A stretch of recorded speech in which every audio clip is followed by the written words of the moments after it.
Hi welcome back to my YouTube channel Poornima's kitchen. ಇವತ್ತಿನ special ಬೂದ್ಗುಂಬಳಕಾಯಿ ಮತ್ತು ರವೆ ದೋಸೆ. ಅದಕ್ಕೆ ಸೋಡಾನು ಯೂಸ್ ಮಾಡೋಂಗಿಲ್ಲ ಮತ್ತು ಮೊಸರು ಯೂಸ್ ಮಾಡ್ದೇ ದೋಸೆನ ತುಂಬ ಕ್ರಿಸ್ಪಿಯಾಗೂ ಮಾಡ್ಕೋಬೋದು, ಸ್ಮೂತಾಗೂ ಮಾಡ್ಕೋಬೋದು. ಅದ್ರ ಜೊತೆಗೆ ಮೊಸರು ಚಟ್ನಿ ಹೇಗೆ ಮಾಡೋದು ತುಂಬ ಅದ್ಭುತವಾಗಿರುತ್ತೆ. ಹೇಗೆ ಮಾಡೋದು ಅಂತ ತೋರಿಸ್ಕೊಡ್ತೀನಿ ಬನ್ನಿ. ನೋಡಿ, ಬೂದ್ಗುಂಬಳಕಾಯಿ ದೋಸೆ ಹೇಗಿರುತ್ತೆ ಇದು ಸ್ಮೂತಾಗಿ ಮಾಡಿದ್ದೀನಿ. ಅದ್ರ ಜೊತೆಗೆ ಮೊಸರು ಚಟ್ನಿ ತುಂಬಾ ಅದ್ಭುತವಾಗಿರುತ್ತೆ. ಮಾಡಿ ನೋಡಿ ಈ ಥರ.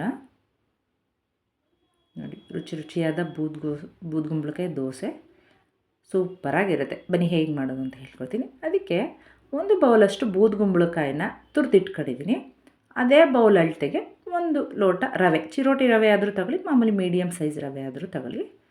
ನಂತರ ಒಂದು ಮಿಕ್ಸಿ ಜಾರಿಗೆ ತುರಿದಿರೋ ಅಂಥ ಬೂದ್ಗುಂಬಳಕಾಯಿನ ಹಾಕ್ತಾಯಿದ್ದೀನಿ. ನಂತರ ಒಂದು ಅದೇ ಬೌಲ್ ಅಳತೆಗೆ ರವೆ, ನಾನು ಹೇಳಿದ್ನಲ್ಲ, ಸಣ್ಣ ರವೆ ಆದರೂ ಸರಿ, ಮೀಡಿಯಮ್ ರವೆ ಆದರೂ ಸರಿ, ಮತ್ತು ಉಪ್ಪು, ಸ್ವಲ್ಪ ನಾನು ಶುಂಠಿ ಪೌಡರ್ನ ಹಾಕ್ತಾಯಿದ್ದೀನಿ, ಸ್ವಲ್ಪ ಜೀರಿಗೆ. ನೀವು ಬೇಕಿದ್ದರೆ ಖಾರಕ್ಕೆ ಒಂದೆರಡು ಹಸಿಮೆಣಸಿಗೆ ಹಾಕೋಬೋದು, ಇಲ್ಲಾಂದರೆ ಹಾಗೇ ಮಾಡ್ಕೊಂಡು ಚಟ್ನಿ ಜೊತೆ ತಿನ್ಬೋದು. ಇದು ಮಿಕ್ಸಿ ಜಾರಿಗೆ ನುಣ್ಣಗೆ ಈ ಥರ ರುಬ್ಕೊಂಬಿಡೋಣ. ಇದನ್ನು ಒಂದು ಬೌಲ್ಗೆ ಹಾಕಿ ಒಂದು 5ರಿಂದ 10 ನಿಮಿಷ ಹಾಕಿ ಬಿಡೋಣ. ನಂತರ ಮೊಸರು ಚಟ್ನಿಗೆ ಒಂದು 3/4 ಬೌಲಷ್ಟು ಮೊಸರನ್ನು ತಗೊಂಡಿದ್ದೀನಿ, ಒಂದು ಈರುಳ್ಳಿ, ಒಂದು ಟೊಮ್ಯಾಟೊ, ಒಂದು 3 ಹಸಿಮೆಣಸಿನ್ಕಾಯಿ, ಸ್ವಲ್ಪ ಬೆಳ್ಳುಳ್ಳಿನ ತಗೊಂಡಿದ್ದೀನಿ. ಮತ್ತು ಈರುಳ್ಳಿ ಸಣ್ಣಕ್ಕೆ ಹೆಚ್ಕೊಂಡು ಟೊಮ್ಯಾಟೊನು ಹೆಚ್ಚಿಟ್ಕೊಳ್ಳೋಣ. ಮತ್ತು ಸ್ಟವ್ ಮೇಲೆ ಒಂದು ಬಾಣಲಿನ ಇಡಿ. ನೀವು ಬಾಣಲಿಲ್ಲ ಅಂದರೆ ದೋಸೆ ತವದಲ್ಲೂ ಮಾಡ್ಕೋಬೋದು, ತುಂಬ ಟೇಸ್ಟ್ ಚೆನ್ನಾಗಿರುತ್ತೆ. ನಾನು ಹೇಳೋಣ, ಇದೊಂಥರ ವಿಶೇಷವಾಗಿರುತ್ತೆ ಚಟ್ನಿ, ತುಂಬಾ ಟೇಸ್ಟ್ ಅದ್ಭುತವಾಗಿರುತ್ತೆ. ಮಾಡಿ ನೋಡಿ ಈ ಥರ ಒಂದು ಸಲ. ಮೊಸರನ್ನ ಈ ಥರ ಬಿಸಿ ಮಾಡಿದಾಗ ಸ್ವಲ್ಪ ಪನ್ನೀರ್ ಥರ ಆಗುತ್ತೆ ನೋಡಿ ಈ ಥರ. ಅದು ಸ್ವಲ್ಪ ನೀರು ಹಿಂಗೆ ತನಕ ಬಿಡೋಣ. ಅದು ಸ್ವಲ್ಪ ಈರುಳ್ಳಿ ಕಟ್ ಮಾಡಿರೋಂಥದ್ದನ್ನು ಹಾಕೋಣ.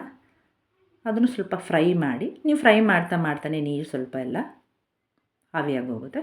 ನಂತರ ಬೆಳ್ಳುಳ್ಳಿ, ಒಂದೆಸ್ಲಷ್ಟು ಬೆಳ್ಳುಳ್ಳಿ ಮತ್ತು ಹಸಿಮೆಣಸಿನ್ಕಾಯಿ, ನಿಮ್ಮ ಖಾರಕ್ಕೆ ಎಷ್ಟು ಬೇಕೋ ಅಷ್ಟು ಹಸಿಮೆಣಸಿನ್ಕಾಯಿನ ಹಾಕಿ ಚೆನ್ನಾಗಿ ಉರಿರಿ. ನಂತರ ಟೊಮ್ಯಾಟೊ, ಕಟ್ ಮಾಡಿ ಇಟ್ಕೊಂಡಿರೋಂಥ ಟೊಮ್ಯಾಟೊನ ಹಾಕಿ, ನಾನು ಹೇಳಿದ ನೀರು ಹಿಂಗ ತನಕ ಸ್ವಲ್ಪ ಫ್ರೈ ಮಾಡ್ತಾನೆ ಇರೋಣ. ನೋಡಿ, ಅದಕ್ಕೆ ಫ್ರೈ ಮಾಡ್ಕೊಂಡ್ರೆ ಸಾಕು.